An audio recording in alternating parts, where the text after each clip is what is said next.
Let's first create a duplicate copy of it by pressing Ctrl J or Command J, and then press Ctrl Shift A to open up the camera raw and add the blue tint or blue temperature to the image so that we have some blue color in the image. And then come over here, increase the saturation a little bit and the vibrance as well. Then come over here in the HSL panel and in the hue panel, change the blue color towards the cyan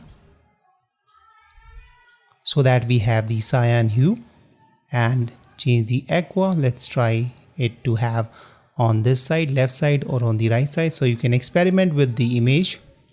So maybe something like this, and let's change the settings for the orange as well to make it more blue or make it more warmer, and for the yellow as well. So you can play with these settings unless you are happy with the skin tone. And then come over here in the FX panel and add some vignette effect so that we get some more darkened edges, and come to the calibration or color calibration and change the primary blue color hue towards the left side to make it more cyan type. And you can play with the tint as well if you want. And let's play with the skin tone of the red color. So you can play with the saturation and the hue of the red color or of the cyan color or the blue color. And once you are happy, press OK. Now let's mask out the cyan color from the eyes.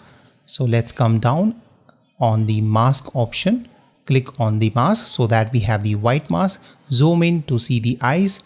Choose the brush tool with the soft edge brush with 50% opacity, and make sure the color is black, foreground color is black, and start painting on the eyes so that we can remove this cyan color from the eyes, and that way it's going to look much better.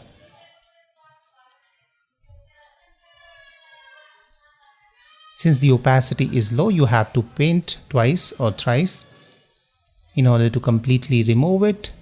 So keep on changing the size of the brush as well according to the area on which you are painting. And you can see by disabling this mask by pressing Shift and press Ctrl 0 to fit it in the view. And this is our quick cinematic look. You can see right now we have quickly give this image the cinematic look in Photoshop. So thank you so much. Bye bye. See you in the next episode. If you liked today's episode, hit the like button. If you have any question, you can leave that in the comment section below. There's a good news which I would like to share with you, that soon I'm going to start the post-processing classes in Delhi. So if you are interested in joining that, make sure you subscribe to my newsletter by going to my website HarshVardhanArt.com, and that way you will stay updated and notified whenever those classes would be starting. So thank you so much. Bye bye. See you in the next episode.